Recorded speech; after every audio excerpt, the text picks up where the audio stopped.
திமுக என்ன செய்யல, விஜய் வந்தா என்ன செஞ்சிருவாரு? எதனால திமுக வேணாம்னு நினைக்கிறீங்க? அந்த ஆட்சியில விஜய் சார் வரல சார்.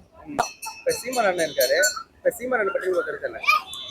சீமான் அண்ணன் அவங்களோட கட்சிங்க. எனக்கு அவங்களோட இன்ட்ரெஸ்ட், அவங்களோட கட்சி, அவங்க எல்லா இப்போ அதான் விஜய் சாருக்கு நான் எனக்கு வந்து விஜய் சார் பிடிக்கும்ன்றதால டிவி கேக் மட்டும் தான் சப்போர்ட் பண்ணுவேன், அவங்களுக்கு தான் ஓட் போடணும் அப்படிலாம் நான் நினைக்கல. எல்லா கட்சியுமே அவங்களோட வேலையை பாக்குறாங்க.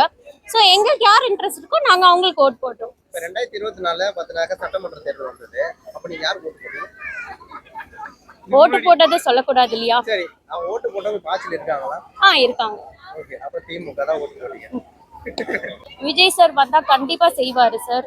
அது எப்படி சொல்றதுன்னு தெரியல. நாங்க அவர் பிலிம்ஸே பாத்தீங்கன்னா கொஞ்சம் மெசேஜ் ஃபிலிம்ஸாக தான் இருக்கும். மோஸ்ட் ஆஃப் த ஃபிலிம்ஸ் சும்மா வந்துட்டேன், பேசினேன், பஞ்ச் டைலாக் பேசினேன் அப்படின்லாம் இருக்காது. அவரோட ஃபிலிமோட இதுவே பார்த்தீங்கன்னா எதனா ஒரு கருத்து சொல்வார்.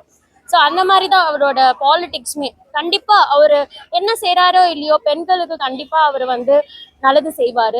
திமுக ஆட்சி அப்படிதான் நடந்திருக்கு. பெண்களுக்கு மட்டும் தான் நிறைய உதவி செய்யும். நான் இல்லைன்னு சொல்லலையே சார். விஜய் நல்ல உதவி செஞ்சுட்டு இருக்கவங்களே பார்த்தீங்கன்னா திருப்பி தொடர்ச்சி அவங்க உதவி செய்வாங்க. விஜய் அவருக்கு ஜெயிச்சாருன்னா உதவி செய்வாரு, செய்ய மாட்டா அது ஒரு ரெண்டாகட்டமா இருக்கு. அப்படி இருக்கும்போது விஜய்க்கு ஓட்டு போட்டு வரவேற்பான்றீங்க, அது கேட்கறாங்க.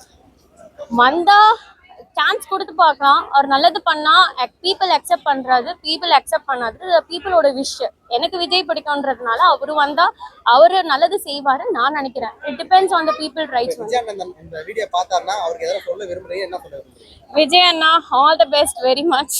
நான் உங்களோட பிக் ஃபேன். ஸோ நீங்க எப்பவுமே நல்லா இருக்கணும். I pray to the God. So உங்களோட பாலிடிக்ஸ் என்ட்ரிக்கு we all are waiting. So all the very best. So என்ன மாதிரி இல்லை, நிறைய பேர் வந்து உங்களுக்கு விஷஸ் சொல்கிறோம். ஸோ எல்லாருமே விஜய் ஃபேன்ஸுன்னு இல்லை, அப்பார்ட் ஃப்ரம் திஸ் ஆல் உங்களுக்கு தான் ஓட் போடுவோன்ற இது இருக்கு. ஸோ ஆல் தி பெஸ்ட் அண்ணா. அரசியல் எதாவது நல்லது செய்யணும் அப்படின்னு என்ன நல்லது செய்யணும்? நான் அதான் மாநாடுலயே அவங்க நிறைய சொல்லியிருப்பாங்க இல்லையா, அவர் நல்லது மக்களுக்கு இது மாதிரி எனக்கு வந்து இது மாதிரி நல்லது செஞ்சா நல்லா இருக்கும் அப்படின்னு அவங்க கருத்து ரீதியா ஒரு தனிப்பட்ட கருத்து இல்லையா? உங்களுக்கு என்ன நல்லது செய்யணும்? எனக்கு இப்போ நான் பார்த்த வரைக்கும் பார்த்தீங்கன்னா படிக்க முடியாத நிறைய பசங்களுக்கு வந்து ஒரு ஃப்ரீ எடுகேஷன் கிடைச்சா நல்லாயிருக்கும். ஏன்னா ஃப்ரீ எடுகேஷன்றது நிறைய பிள்ளைங்களுக்கு வந்து காசு கொடுத்து படிக்க வேண்டியது கட்டாயம் வந்து இல்லை. ஏன்னா நிறைய பேர் கஷ்டப்படுறாங்க அந்த காசு இல்லாமல்.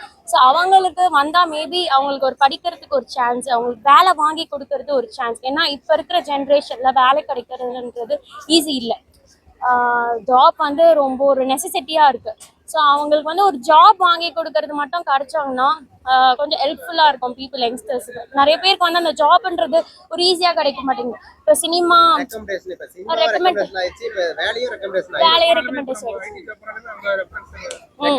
ரெக்கமெண்டேஷன் ஆயிடுச்சு. ஸோ அதுதான் சொல்றேன், இந்த மாதிரி ஒரு ஜாப் ஆப்பர்ச்சுனிட்டிஸ் அந்த மாதிரி இப்போ மெர்சல் படத்துலேயே பார்த்தீங்கன்னா ஃப்ரீ ஹாஸ்பிட்டல் அந்த மாதிரி சொன்னாங்களே, அந்த மாதிரி மருத்துவத்துறைகள் வந்து கொஞ்சம் ஃப்ரீ அந்த மாதிரி சர்வீஸ் பண்ணால் கொஞ்சம் நல்லா இருக்கும்.